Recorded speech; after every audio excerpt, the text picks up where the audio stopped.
Hello, it's me again, Super Shay. I'm back. As I mentioned from my video yesterday, I'm gonna start sharing a bit stories of my life to all of you. Sana may mapulot kayong aral or lesson or I can inspire people just telling my story where I encountered the Lord in my life even before I met Him or even before I accepted Lord God in my life. So kagabi after nung video, iniisip ko, ay saan kaya ako mag-start? Ano kayang ikukwento ko? Saan ako mag-uumpisa? Kasi ang dami na nangyari. And I think every day na-experience natin si Lord sa buhay natin. It's every day paggising pa lang natin. That's already a blessing eh. Yung ginising ka. So pag ginising ka, may dahilan pa. So, kagabi, iniisip ko saan ako mag-start.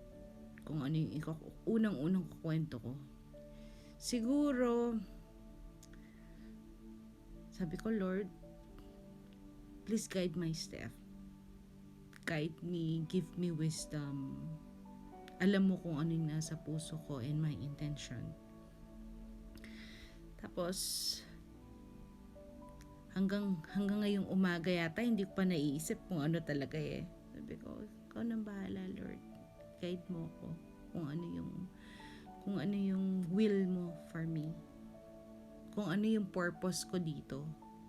May dahilan. Bakit mo ko tinawag? May dahilan. Tinaisip ko, oo nga no. May purpose si Lord sa akin. So, ang ikakwento ko is about suicidal. So, sa mga hindi nakakakilala sa akin, I committed suicide in my life twice. 2 beses. The first one were when I was in high school. High school pa lang ako. Napaka-bothered daughter ko yata.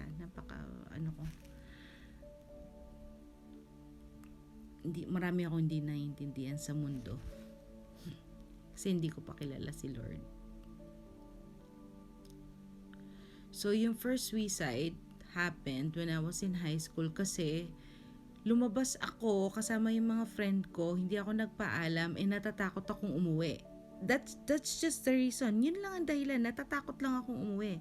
Pero, at that age, doing such thing, para humantong sa suicide, dahil natatakot ka lang mapagalitan, that's bothering. That's something wrong with me. Umuwi ako ng bahay, wala pa yung mama ko, natatakot ako mapagalitan, pumasok ako sa kwarto, and then I saw the medicine cabinet, kinuha ko lahat ng gamot, tapos ininom ko.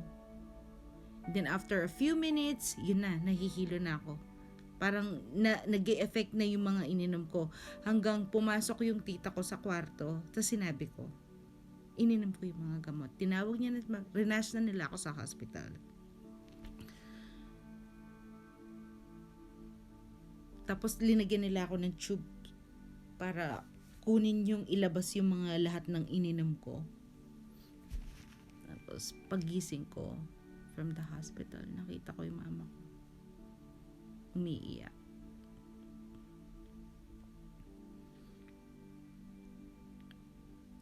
And pinatawad niya na ako dun sa ginawa ko. Basta sabi niya, wag ko na lang daw uulitin, ganyan. And she prayed for me. So, that time hindi ko pa alam yung effect nun eh. Hindi ko pa naiintindihan yung effect nun. Pero, kasi bata pa ako eh. Parang sa akin, okay lang, walang yun. Tapos after a few years, siguro first time ko maka-encounter ng kaibigan na lagi na lang namin pinag-uusapan si Lord.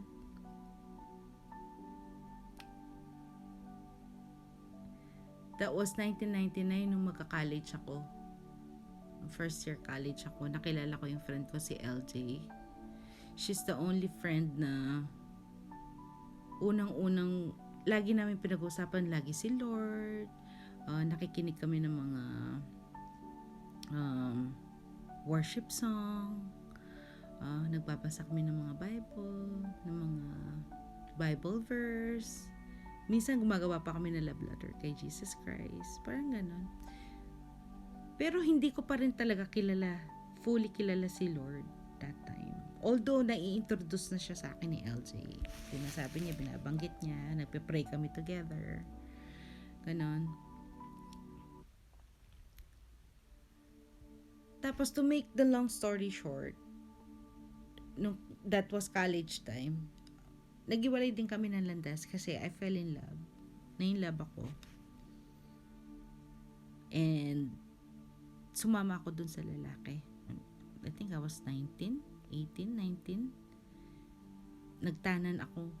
Na-in-love ako dun sa lalaki. Tapos, tinalikuran ko pati family ko. Inikot ko yung mundo ko. Parang, siya na lang yung mundo ko. Pati pamilya ko, tinalikuran ko dahil sa kanya. Kasi feeling ko, siya lang yung magpapasaya sa akin, siya lang. Wala nang iba. Siya lang yung buhay ko. Parang gano'n, inikot ko yung buhay ko. To the point na lagi kami nag-aaway, ganyan. Away bate. Tapos nang bababae siya. Tapos marami nangyari. And hindi lang din kasalanan niya. Marami rin akong mga kasalanan kasi bata pa ako that time. I'm not matured enough to handle those things. I'm just 18, 19. Pero sa takot kong mawala din siya, kasi gusto niya maghiwalay na rin kami dahil di na rin healthy para sa amin. Pero hindi ko kaya. Kahit na nag-away kami, hindi ko kayang maghiwalay kami. So ginawa ko, gusto ko na lang mamatay. Sabi ko, gusto ko nang mamatay. Ayoko na mabuhay, wala na akong dahilan para mabuhay. Sinaksak ko yung sarili ko. Nagsaksak ako dito. Malapit sa puso. Tapos nakita ko na yung dugo. Malabas na yung dugo. Tapos renasya nila ako sa hospital. Tapos nagising na lang ako. Nasa tabi ko yung mama ko. Tsaka yung kapatid ko. Lumuwas silang Manila para punta nila ako. Pagising ko, sabi lang na mama ko, uwi na tayo. Parang feeling ko, kinakausap ako ni Lord na sabi niya, uwi na kita, parang ganun yung parang umuwi ka na. Parang ganun.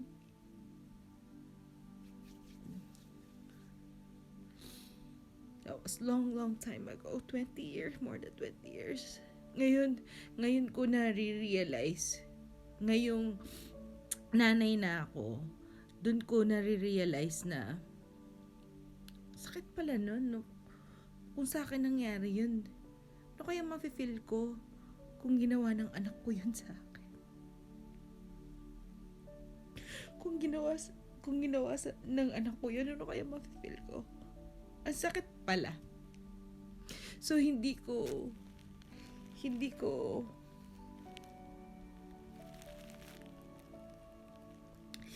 pa naiintindihan yung effect ng mga action ko before. Kasi hindi pa ako nanay, hindi pa ako magulang. Ngayon naiintindihan ko na. And naisip ko, same thing with God. Kasi siya yung father natin, siya yung magulang natin. Anong na-feel din niya. Pero kahit na ganun yung ginawa ko, sinave pa rin ako ni Lord. Binigyan niya ako ng hindi lang first chance, hindi lang second chance, ilang chance. The fact na nabuhay ako, there's still a reason why I am here. Nabuhay ako dahil may dahilan si Lord.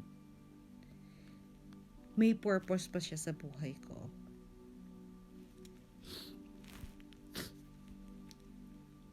Siguro yun na yung pinaka sa mga nangyari, yun yung pinaka talaga na super na experience ko si Lord sa buhay ko. Thank you.